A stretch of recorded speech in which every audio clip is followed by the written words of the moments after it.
अस्सलाम वालेकुम वरहमतुल्लाहि वबरकातुहू। क्या हाल है नाजरीन, उम्मीद आप सब खैरियत से होंगे।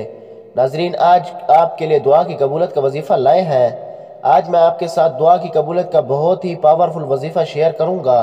ये वजीफ़ा उन लोगों के लिए है जो दुआएं मांग मांग कर मायूस हो चुके हैं और अपने जहन में एक ही बात बिठा ली है कि हमारी तो कोई भी दुआ कबूल नहीं होती।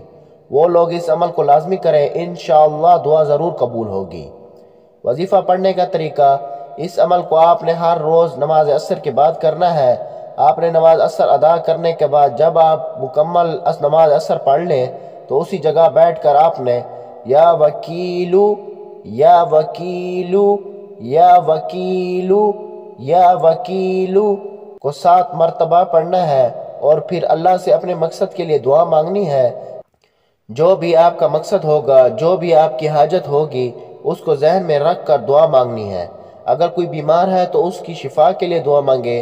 अगर किसी को रिज़्क की तंगी है तो वो रिज़्क की तंग दस्ती को दूर करने के लिए मांगे। जो भी आपका मकसद, आपकी हाजत है, आप उसके लिए दुआ मांगे। कुछ दिन ही ये अमल करने से इंशाअल्लाह अल्लाह आपको उस मकसद में कामयाबी अता करेगा।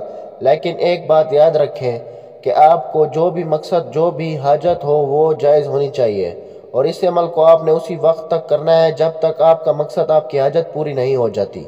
वजीफ़े के मुतालिक ज़रूरी हिदायत: वजीफ़ा को आपने पूरे यकीन के साथ, ध्यान के साथ करना है और वजीफ़े के साथ साथ 5 वक्त की नमाज भी लाजमी करनी है। वजीफ़ा करने का जो तरीका बताया है आपने उसी तरीके से वजीफ़े को करना है। इस अमल को खुद भी करें और सदक़े की नीयत से दूसरों के साथ भी शेयर ज़रूर करें। जज़ाकल्लाह। अब नाजरीन, मैं आप लोगों से इजाज़त चाहता हूँ। दुआ में याद रखें। अस्सलामु अलैकुम वरहमतुल्लाहि वबरकातुहू।